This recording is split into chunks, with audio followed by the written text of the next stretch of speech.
Hello and welcome, aspirants. Let's jump right into today's explainer for Rungta IAS Academy.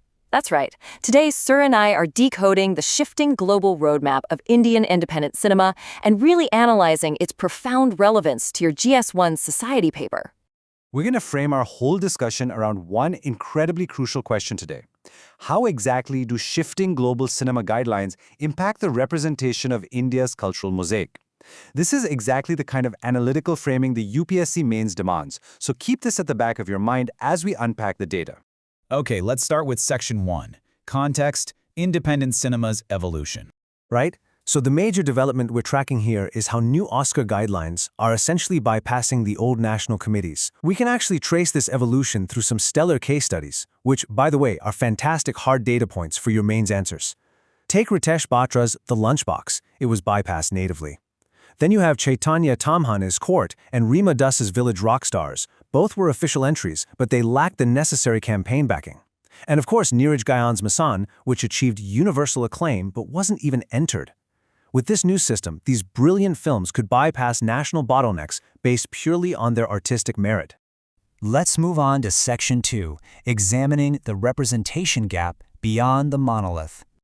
And this brings us squarely into your GS1 syllabus. Aspirants, you absolutely want to jot this keyword down right now. Indian cinema is a cultural mosaic, not a monolith.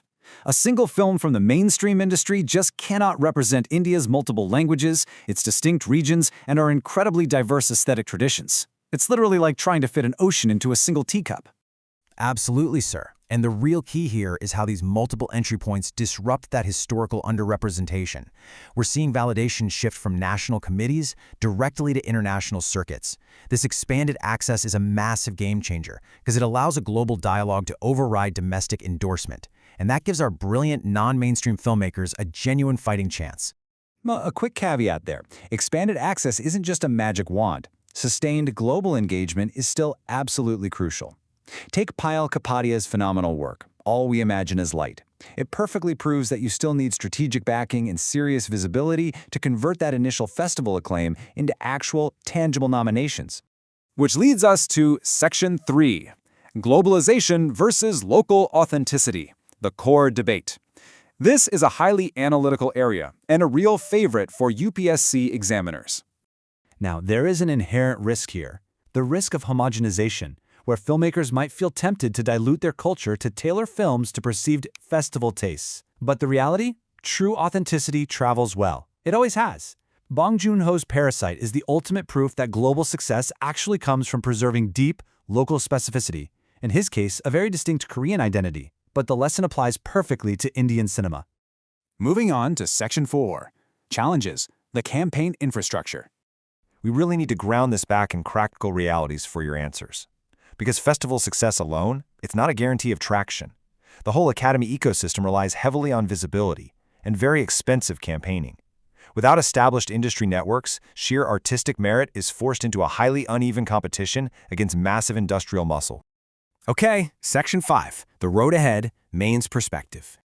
So how do we synthesize all this into a really solid, forward-looking conclusion for your papers? You absolutely must mention these actionable steps. Number 1, we have to build supportive domestic ecosystems. 2, we need to secure better international distribution. And 3, develop robust campaign infrastructures to properly back our storytellers. And that brings us to a really powerful concluding thought for your essays. Cinema today is transnational, not because it erases borders, but because it speaks across them. I want you to actively use that keyword, transnational cinema, in your answers, aspirants. It's going to show the examiner that you truly grasp the nuanced mechanics of cultural globalization. Finally, let's leave you with a mock personality test prompt to ponder tonight. How can Indian stories be positioned within the global cinematic imagination to enhance our soft power? Structure your arguments around that thought and keep preparing well. Thanks so much for joining us in this explainer today.